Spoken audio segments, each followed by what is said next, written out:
8e édition du Salon d'Anaïs. Le 19 mars dernier, nous recevions M. Gonzague Saint-Brice pour son livre sur Louis XIV. Donc, il devrait aussi arriver ce soir, mais bon, il est peut-être dans les embouteillages lui aussi. Et ce soir, nous avons le grand plaisir d'accueillir M. Pascal Bruckner, que nous vous recevons pour votre dernier livre, La Maison des Anges, publié chez Grasset. Entre guillemets, c'est un livre assez trash. C'est vrai que c'est un livre... L'amour du prochain, c'est quelque chose, mais là, c'est vraiment aussi...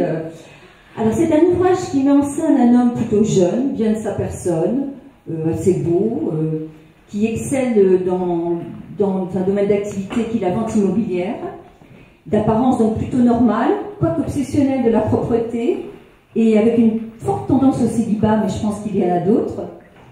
Et puis un incident le fait basculer dans l'anormalité et le transforme en serial killer. Un soir, il rate la vente d'un appartement splendide près du parc Monceau. Ses éventuels acheteurs sont des Brésiliens très, très riches. Et au moment où ils sortent de l'immeuble, un SDF ivrogne vient s'affaler à leurs pieds. Et donc la vente est ratée. De rage, il tabasse à mort le malheureux. Dès lors, Antonin, c'est son prénom, Antonin Dampierre, se sent investi d'une mission, débarrassé en tuant Paris de ses miséreux.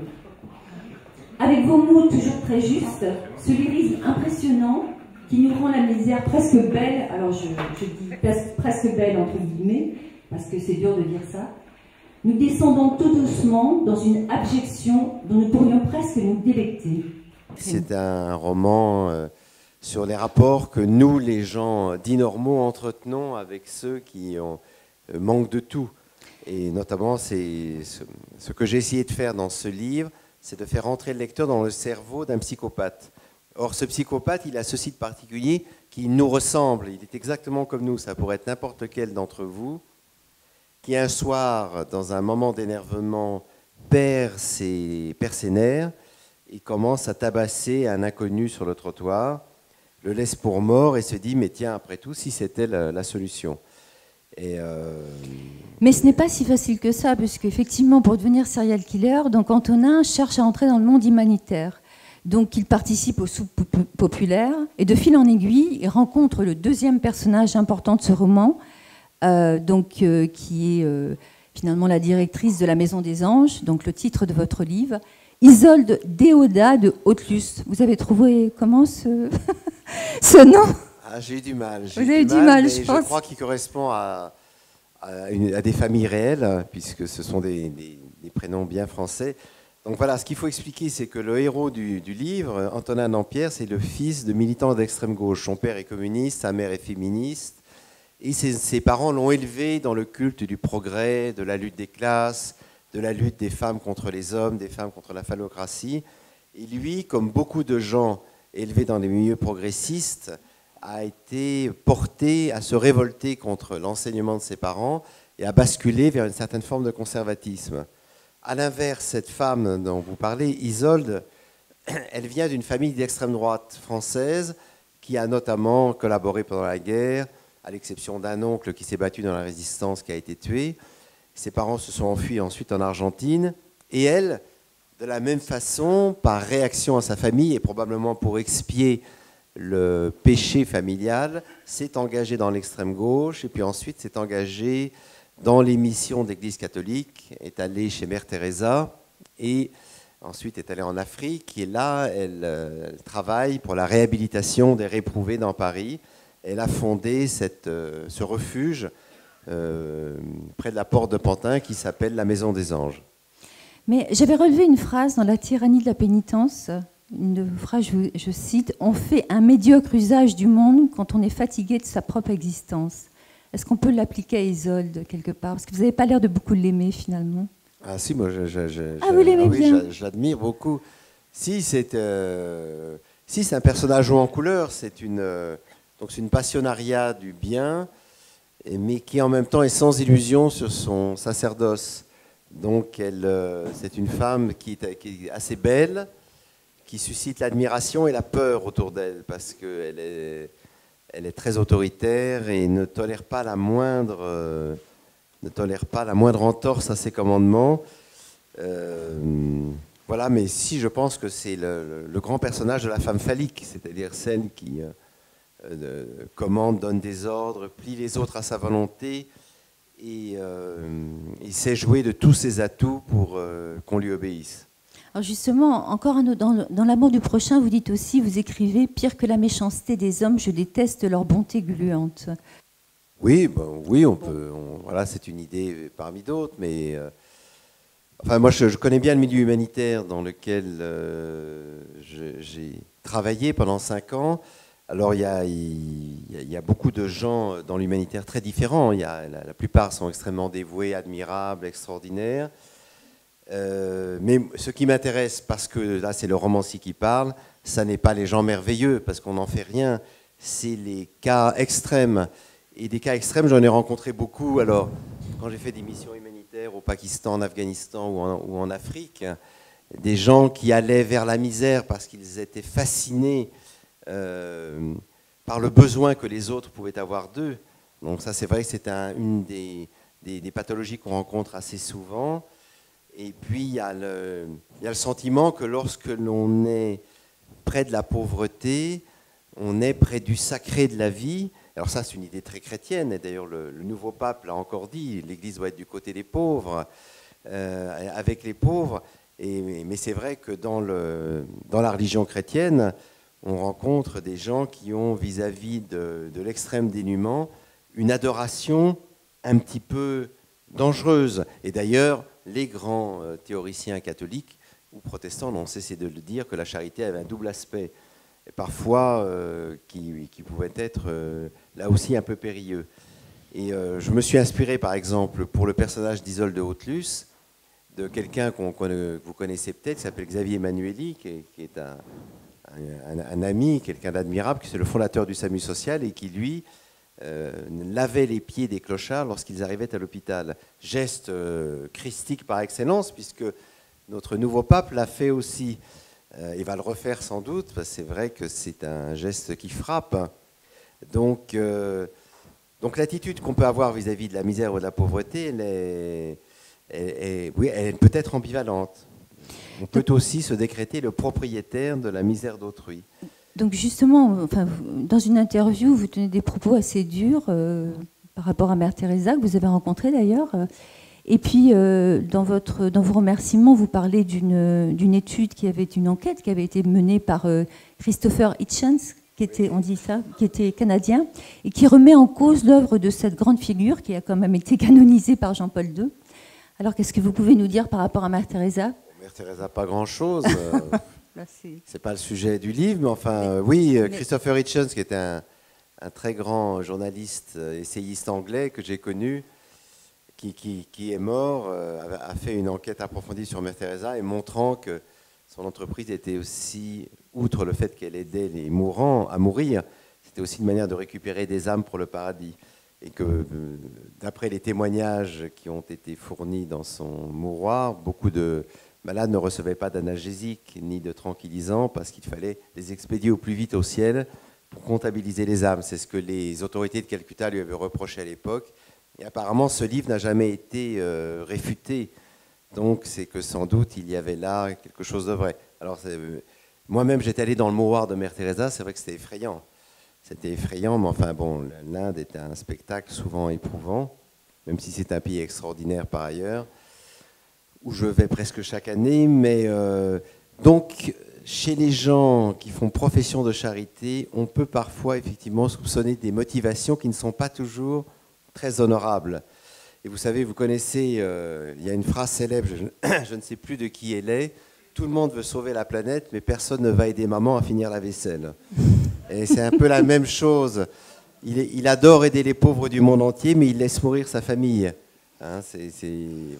Mais y a-t-il une figure quand même du monde caritatif qui vous a... Enfin, vous avez parlé de votre amie tout à l'heure. Moi, j'adore Sœur Emmanuelle parce que je trouve qu'elle... Enfin, bon, voilà, il y a plein de joie dans Sœur Emmanuelle. J'avais lu Les Chiffonniers, je l'ai même avec moi. Et c'est très différent quand même. Sœur Emmanuelle était une amie de ma mère. C'est drôle que vous disiez ça. Alors, elle échangeait des lettres. Ma Sœur Emmanuelle est évidemment merveilleuse. C'était une femme... Mais vous savez qu'elle a fait son mea culpa. Elle a fait son mea culpa. Elle a écrit un livre... d'abord, c'était une très grande théologienne. C'est-à-dire que c'était vraiment quelqu'un qui avait une véritable connaissance de la théologie chrétienne, du thomisme, de l'augustinisme. Donc, ça n'était pas simplement une femme qui s'occupait des chiffonniers du Caire, c'était quelqu'un qui avait été éduqué dans les arcanes du christianisme, du catholicisme en l'occurrence, mais elle a fait une sorte de mea culpa dans plusieurs de ses livres. Je crois qu'il y a eu une émission de télévision là-dessus. Jean-Marie Cavada, je pense, non? Parce qu'elle a dit qu'elle avait été enivrée par les médias. Ah oui. Et qu'à un certain moment, elle ne pouvait pas s'empêcher, lorsqu'elle était à la télévision, de dire à tout le monde « je vous aime, je vous aime ». Je ne sais pas si vous vous souvenez. Elle hurlait « je vous aime, je vous aime ». Or, on peut aimer beaucoup de gens, mais on n'aime pas les gens automatiquement sans les connaître. Elle a dit que ça avait été son péché mignon à la fin, que c'était ce dans quoi elle avait cédé au péché de vanité. Mais enfin, par ailleurs, c'est vrai qu'elle a fait des choses admirables au Caire et qu'elle était plus joyeuse que Mère Teresa, qui avait par ailleurs un fond profondément dépressif Oui. et qui doutait à la fin de sa vie de l'existence de Dieu. Alors c'est intéressant parce qu'en relisant Chiffonnière avec les chiffonnés de Sœur Emmanuelle, elle fait une grande différence entre finalement ce qu'elle a pu éprouver avec les chiffonniers où elle avait l'impression de faire un travail très constructif. Et elle dit « Je me suis retrouvée soudain devant une situation autrement dramatique que celle que je viens de décrire au bidonville du Caire, quand elle s'est retrouvée avec les SDF à Paris. » Donc, est-ce qu'on peut faire une différence finalement entre ce travail, je veux dire, entre les humanitaires qui travaillent effectivement dans des pays où il y a une vraie misère, où il y a des choses à faire, et cette misère en Occident qui est peut-être plus une misère psychologique? Plus maintenant, plus avant, oui. Mais je sais, plus avant. Oui, avant, la misère était exotique. On allait outre-mer pour soigner des enfants ou des villages entiers. On venait en aide aux famines. Mais l'exotisme rajoutait une dimension d'étrangeté à notre solidarité. C'est-à-dire qu'on pouvait donner de l'argent, on pouvait faire des donations, on pouvait éventuellement partir, mais c'était toujours ailleurs. Ce qui a changé depuis la crise, et ce qui a changé aussi avec l'ouverture des frontières de la France, et ce qui a changé aussi avec le fait que nous vivons dans un des pays les plus généreux du monde, il ne faut quand même pas l'oublier ça, on se flagelle, mais aucun pays sur cette planète n'accueille tous les malades à l'hôpital, d'où qu'ils viennent, quels qu'ils soient, et quelle que soit la durée du traitement nécessaire. Ça ne se passe nulle part ailleurs. Et certainement pas aux États-Unis, certainement pas dans d'autres pays. Donc cela explique que la misère que nous affrontons, elle a plusieurs aspects. D'abord, c'est une sorte de gifle qui est donnée à notre croyance dans le progrès. Nous avons vécu sur l'idée, après les 30 Glorieuses, qu'au fond, dans une France en pleine expansion, même les plus démunis allaient un jour grimper, c'est fini. Pour des raisons qu'on pourra détailler, il y a 1000 raisons. L'ascenseur est bloqué. Les enfants vivront moins bien que les parents. Nos enfants vivront peut-être moins bien que nous. Et puis la deuxième chose, c'est que cette misère, elle vient de partout et qu'elle se réfugie dans les grandes villes et qu'elle prend des aspects qui sont parfois absolument sordides. Prenez votre voiture ce soir, allez vous balader le long du périphérique, vous verrez, les bidonvilles sont en train de revenir à Paris. Ils reviennent comme dans les années 50, ce qui est quand même quelque chose de suffocant. Alors, ils sont principalement habités par les Roms, c'est vrai, mais il y a là quelque chose d'un peu désespérant. Et alors, puisqu'on parle de la misère exotique et de la misère chez nous, c'est vrai que les acteurs, les actrices, les comédiens aiment bien se montrer. C'est Audrey Hepburn qui a commencé. Et puis, d'ailleurs, je ne critique pas du tout ce geste-là, se montrer avec des enfants affamés, des miséreux en Afrique. Et c'est vrai que poser à côté d'un petit négrillon au ventre gonflé, en termes de retour sur investissement pour une actrice, c'est épatant. Ça vous assure. On est à la fois très célèbre chez soi et on peut jouer Mère Teresa au Tchad ou ailleurs. Alors, la même chose avec un clodo dans Paris qui va vous hurler dans les oreilles et vous proférer des obscénités. Alors là, aucun retour sur investissement. Là, je vous garantis, il ne faut pas le faire. Faut pas le faire. Donc, voilà, dès que la misère revient chez soi, elle n'est plus belle, elle n'est plus jolie, elle est hideuse. car la misère est hideuse. Et c'est pourquoi il ne faut pas dire je hais les riches, il faut dire je hais la misère et je hais la pauvreté. Et donc cette misère-là, effectivement, elle nous effraie. Elle nous effraie donc à plus d'un titre, je l'ai dit, mais elle nous effraie surtout parce qu'on se dit, tiens, un jour, ça peut être moi. Ben oui, vous dites qu'il y a une différence entre la dèche et la déchéance, mais c'est vrai qu'effectivement, bon, je veux dire, la frontière est très... Oui, alors moi, une chose qui m'avait frappé, c'est dans les années 80 aux États-Unis, quand j'allais enseigner, donc c'était les années Reagan-Thatcher, on vidait les hôpitaux psychiatriques, on faisait le dégraissage et on voyait des cadres qui sortaient, qui venaient d'être licenciés avec leurs petits cartons. Et puis donc ils avaient encore la cravate, l'attaché case et leurs petites affaires. Et puis quelques jours plus tard, la cravate était déchirée, la veste aussi. Et ils terminaient à New York, par exemple, dans le Bowery, qui était le quartier des mendiants. Ils terminaient à la soupe populaire parce que tout d'un coup, la chute était brutale. Ils avaient perdu leur boulot, ils perdaient leur épouse, ils ne pouvaient plus payer les hypothèques. Et c'était la chute dans la rue. On sait très bien qu'en France, le chômage est une grande cause de divorce, lequel peut entraîner ensuite les gens effectivement dans des spirales infernales. Donc ce qu'il y a, voilà, le clochard était peut-être pittoresque autrefois. Hein, souvenez-vous du film avec Michel Simon, Boudu sauvé des eaux, hein, ce clochard répugnant qui cocufie son sauveteur. Bon, c'est très drôle, on applaudit parce qu'on est français et qu'au fond, on adore les renversements de situation. Mais ce clochard-là, il existe évidemment encore. Mais aujourd'hui, c'est plutôt ce que l'on regarde chez ces gens allongés par terre. C'est peut-être une potentielle image de notre condition un jour. On se dit, voilà, mon Dieu, pourvu que ça ne m'arrive pas. D'où les réactions exaspérées des gens dans le métro, dans le RER, dans les bus, quand montent les mendiants, le 1 mendiant, 2 mendiants, 3 mendiants, 4 mendiants, 5 mendiants, avec toujours la même ritournelle. Et d'ailleurs, mon personnage, quand il est tout content d'avoir de s'être cru prédestiné à nettoyer Paris de ces clochards, donne des cours de rhétorique aux mendiants de Paris et donc leur dit, mais non, il faut absolument que vous variez votre discours. Vous voyez bien que c'est très monotone ce que vous dites. Si vous voulez qu'on vous écoute, il faut trouver des mots nouveaux, il faut frapper les gens par votre émotion. Parce qu'il y a une chose que vous ne dites pas, c'est que ce livre est aussi assez loufoque. Il y a des choses il est drôles. loufoque parce que le serial killer, c'est pas vraiment un serial killer, parce que finalement, il rate tous ses crimes, enfin, il rate tous ses meurtres. Voilà, alors d'une part, il y a ça, et puis... Voilà, et puis là aussi, au début du livre, il a une fiancée qui a une passion pour un chien. Ah oui, bah ça, alors je n'osais pas parler du... Enfin, c'est vrai que c'est quand même affreux ce que vous faites là. Vous faites... Enfin, bon, il tue le chien. Enfin, bon, j'ai remarqué que vous aimiez les chats et les oiseaux dans vos livres. Enfin, il tue le chien. Oui, bien sûr, mais enfin, c'est un roman. Ah bon, vous avez eu envie de tuer un chien déjà? Non, pas du tout. Non, donc voilà, il y a des côtés... Je pense que c'est un thriller, mais c'est aussi un livre où on peut rire. Parce qu'à un certain niveau de dégradation, je pense qu'il n'y a plus qu'un éclat de rire pour sauver la situation. C'est vrai. Ben écoutez, merci Pascal. Moi, je vais passer la parole au public. Je pense que je vous ai tous, enfin, on vous a tous donné envie de lire ce livre. C'est vrai que ça se lit en une soirée. Enfin, ce livre, moi, je l'ai lu d'une seule traite. J'étais complètement fascinée par vos personnages. Donc, je vais passer le micro. Voilà.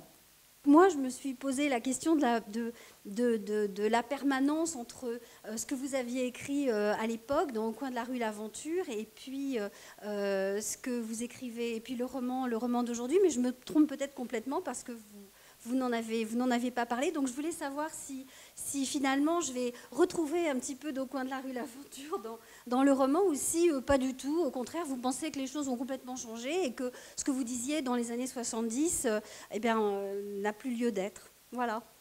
Mais si, je vous rassure, vous allez retrouver les épluchures c'est bien. Et les rebuts humains. Mais c'est drôle que vous me disiez ça. Vous êtes la seule personne qui ait fait le lien jusqu'à maintenant avec ce livre. Parce que moi-même, en écrivant ce roman, je suis tombé par hasard sur ces pages Au coin de la rue L'Aventure. J'avais complètement oublié que j'avais écrit ça.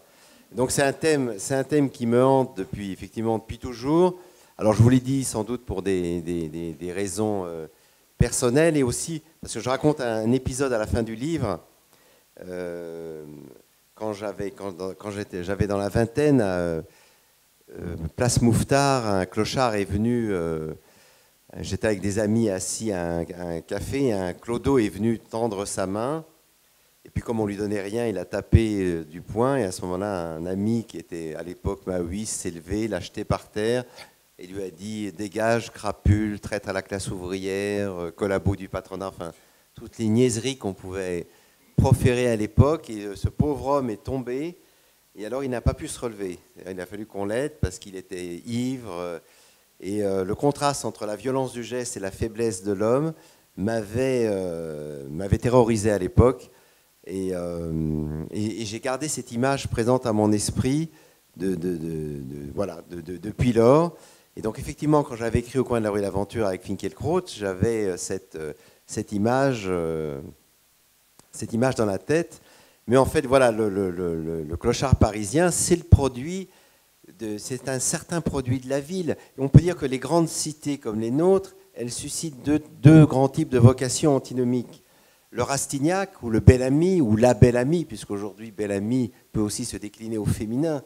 Combien de femmes usent de leur charme pour monter socialement, et qui les emblâmerait, puisqu'après tout, c'est le jeu social. Et donc, le Rastignac, donc on monte, et le clochard, c'est celui qui s'effondre, c'est-à-dire c'est celui qui n'a pas, au fond, trouvé les armes morales, psychologiques, professionnelles pour se maintenir dans la société, et qui petit à petit sent sa vie qui lui échappe, et puis à un moment, il n'a plus d'appui, plus de repères, plus de famille, il tombe, pardon, et ma voix tombe aussi, il tombe, et le dernier sol qu'il trouve, c'est le trottoir. Parce qu'au fond, même quand on a tout perdu, il reste toujours cette espèce de compagnonnage de la rue, où vous aurez des compagnons de beuverie, des perdants comme vous, des perdants plus ou moins en bon état, et qui vous prendront sous l'oreille, ou qui au contraire voudront vous éliminer, parce que la vie dans la rue est très dure. Donc voilà, le clochard, c'est presque un personnage métaphysique. C'est d'ailleurs pourquoi Beckett en a fait aussi des personnages de ses pièces de théâtre. Le clochard, c'est celui qui met à se détruire une volonté sans pareille et qui finit par se confondre avec la pierre. Ah oui, c'est ça, il y a une expression qui est terrible, c'est l'asphaltisation. L'asphaltisation, c'est quand l'asphalte devient le corps de l'être humain. C'est-à-dire votre peau devient au fond celle du bitume. Et à partir de ce moment-là, effectivement, les chances de sauvetage sont minces. Voilà, donc vous avez fait une référence, bravo, parce que depuis... oui, non, vous êtes la seule à m'avoir dit ça. Bravo. Vous savez qu'aujourd'hui, il ne faut plus dire clochard. Donc on ne dit plus femme de ménage, mais agent d'entretien. On ne dit plus agent de surface, on dit, voilà. Voilà, agent de surface ou agent...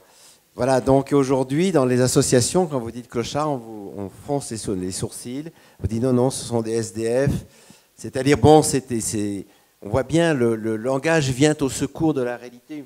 Alors on laisse à penser que si c'est sans domicile fixe, avec un domicile, les gens pourront se réinsérer. Pour ce qui est vrai, même si le taux de réinsertion est assez faible, arriver à un certain niveau de dégradation. Mais le mot clochard a deux origines. Alors je ne sais pas quelle est la bonne. La première, c'est celui qui tirait les cloches. Mais je ne suis pas sûr que ce soit la bonne. L'autre, ça vient du verbe clocher.